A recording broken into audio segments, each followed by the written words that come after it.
Приветствуем вас, Беслан Астамурович. Здравствуйте. Сегодня у нас такие, скажем, центроазийские тренды мы будем рассматривать в глобальной политике.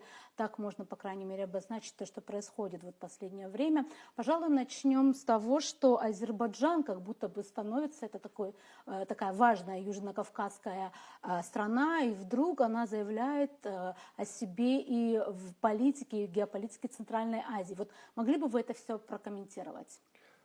Да, Азербайджан становится игроком так, регионального, может быть, даже большего масштаба, так как вот последнее событие, да, что Азербайджан в лице его лидера включен в совет глав, консультационный совет глав центральноазиатских стран.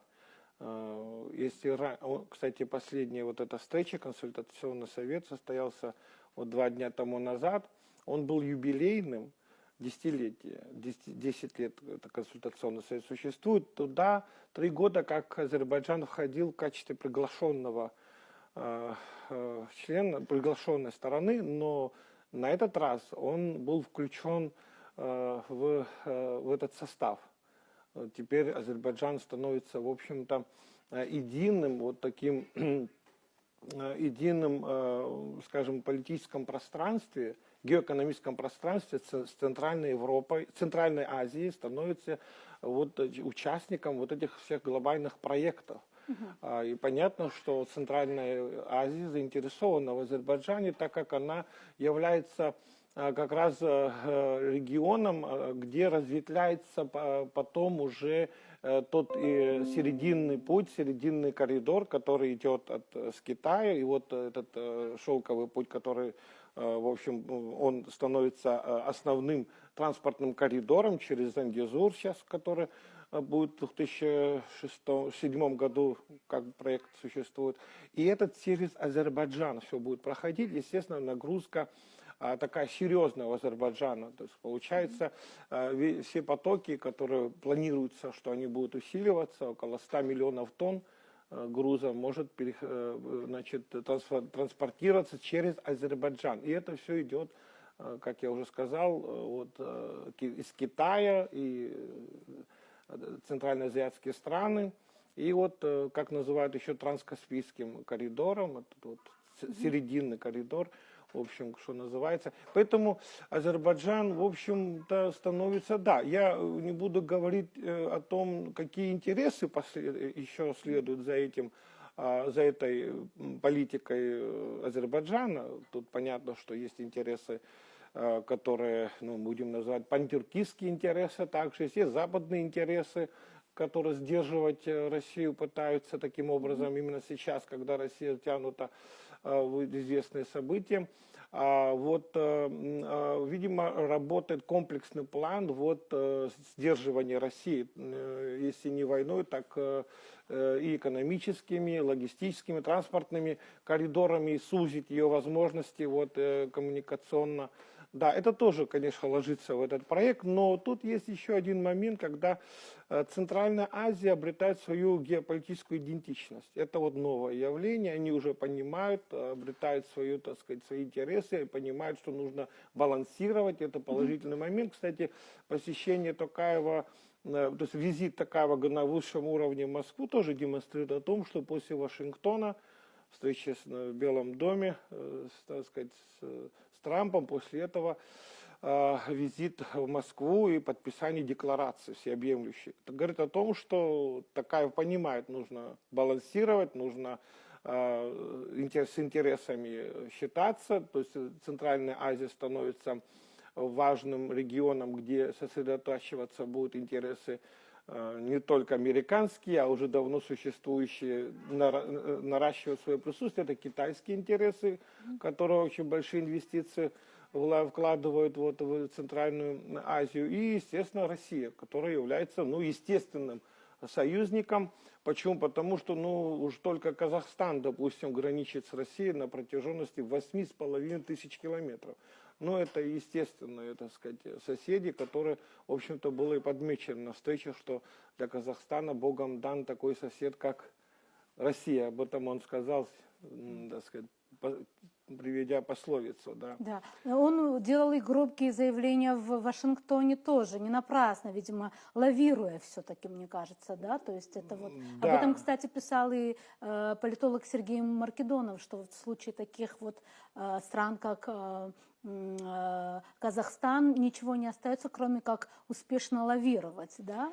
Да, надо сказать, что вот они умеют. Возможно, есть какая-то мера, если эту меру они находят. То есть, в принципе, это, можно сказать, ну, способ их адаптирования в той геополитической сложной ситуации. Ведь географически, если посмотреть, то Центральноазиатские республики не имеют выхода в большое водное пространство, непосредственного выхода нет. И поэтому, конечно, этот регион требует того, чтобы он развивался сам по себе, и в этом заинтересованы, кстати говоря, все нормальные государства, в том, чтобы эта страна была стабильно развивающейся. Мы понимаем, когда стабильного развития нет, то тогда политосфера наполняется крайними силами, крайними идеологиями, да, вот, ортодоксальными, фундаменталистскими и так далее. Поэтому развитие, экономическое, социальное развитие среднеазиатских республик, она в интересах и России, ну и сопредельных нормальных государств, нормально, так сказать, оценивающая ситуацию адекватно.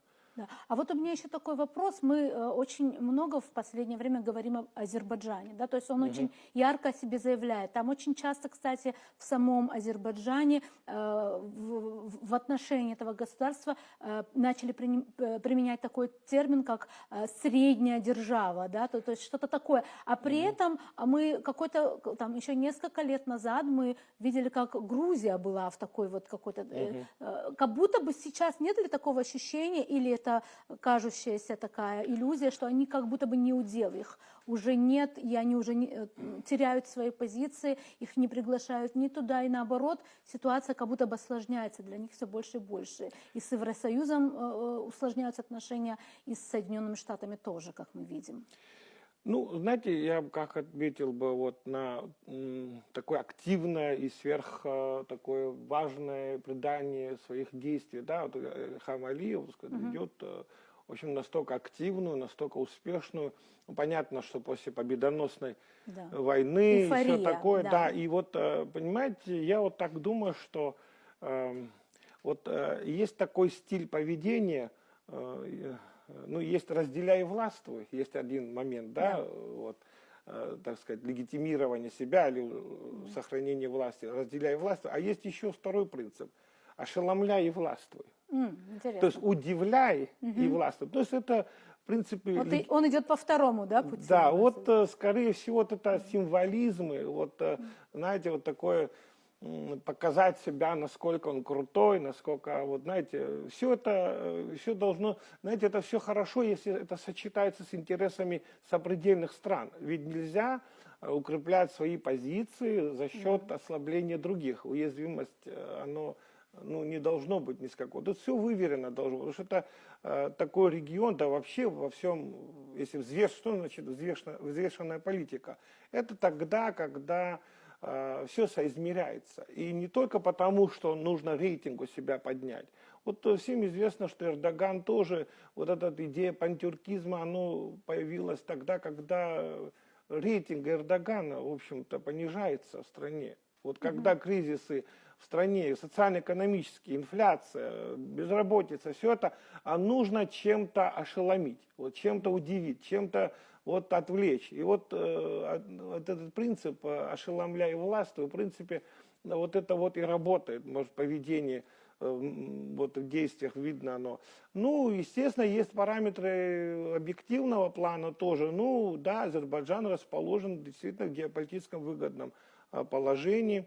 Да, он умело использует свое географическое положение. Ну, естественно, вот на этом тоже нельзя ездить, как бы говорят, да, есть природные данные, но нельзя эксплуатировать постоянно именно это положение, потому что рано или поздно станет вопрос, а что ты из себя представляешь в экономике, в социальных сферах, вот, в развитии, скажем, там, собственных каких-то, скажем, науки, образования. То есть это должно быть, сказываться на человеческом потенциале еще. То есть, вот я так сказал, что Азербайджан, да, вот я так полагаю, что за ним стоят силы, которые хотят ограничить влияние России, сократить ее возможности вот в Центральной Азии, на Южном Кавказе. Ну, это, безусловно, существует, оно и не сегодня, оно существовали в разные века.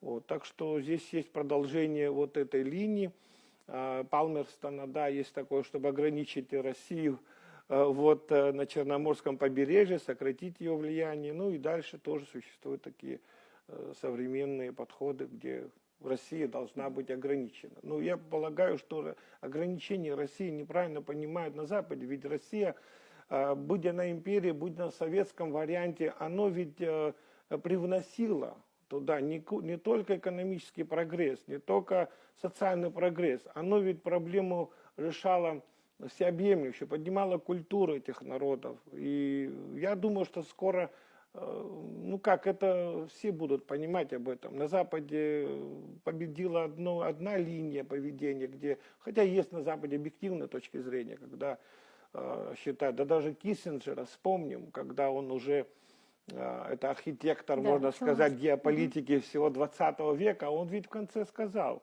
сожалеете, что мы зря Советский Союз разрушили. Да, интересно, но все-таки про Грузию. Как вам кажется, во всем этом меняющемся геополитике даже на Кавказе? Вот, как вы уже сказали, Центральная Азия заявляет о себе как важная точка, да, в геополитике, да, в мире. То где тут место Грузии? Что сейчас с ней происходит? Вот если очень, допустим, коротко это обозначить. Да, вы правильно заметили, что у Грузии на фоне всех вот этих событий остается скромное место. В геополитике ее Грузию никуда не зовут, как тот один эксперт заметил, что мало куда Грузию приглашают. Да, она формально входит в Совет Европы, но вот активность Грузии, ну, после того, как, естественно, в Грузии произошли события, принят закон об иноагентах и ряд других, и победа не про таких, скажем, ультразападных сил, можно так сказать, они сделали такой вывод, Запад, что нужно Грузию, как бы, ну, с ним уже все ясно. Типа, по крайней мере, Грузия теперь наказана таким образом. И, естественно, Грузия, как бы отмечают эксперты, Грузия потеряла свою субъектность. То есть, вот в таком масштабе, как это, допустим, происходит с Азербайджаном и даже с Арменией, потому что у Армении есть серьезный союзник, это вот Евросоюз, в лице Франции, например, активно. Ну, Иран также поддерживает Армению. Вот. Ну, вот получается, что у Грузии сейчас нет такого союзника, и можно сказать, что она в поисках такого союзника стратегического, да, можно сказать, в таком состоянии. Ну, я полагаю, что вот состояние Грузии сегодня, да, к какому она пришла результату, логически начиналось оно с вот поднятием западными кругами этой Грузии, вот искусственно поднимая ее, так сказать, да, вот к прогрессу, в ценностях, либерально-западных ценностях, и к чему оно в конце концов приходит. Можно сказать, этот вот поучительный пример и для других стран, которые сегодня бегут, заключая, так сказать, всевозможные сделки, соглашения, встречаясь там в Белом доме. Вот нужно полагать, насколько это может быть вредно для самих стран, когда может происходить такое неорганическое развитие. Неорганическим Искусственное, да? Искусственное, да. Вот это пример Грузия. Вот Грузия эти события немножко опережает, но мы видим, как как влияние, чрезмерное влияние, к чему она приводит. Фактически к гражданскому противостоянию, если не войне. То сегодня мы видим состояние Грузии, да. И когда она оправится, тоже вопрос. Вот как она, какой вот большой какая стабильность там возникнет. И поэтому надо большое внимание уделить, как процесс модернизации проходит. Вот молодые страны в постсоветском пространстве, вот соблазняясь на те или иные, понятно, что их допускают, потому что они нужны для определенных целей, естественно, и эти элиты тоже на местах хотят показать, вот мы в Белом доме, вот мы у Трампа, мы здесь находимся, да. Ну, когда бы они еще там побывали. Не буду сейчас я такими словами говорить, но тем не менее, вот нужно отдавать отчет, и за все надо будет расплачиваться. Понятно, Беслан Стамурович, благодарим вас.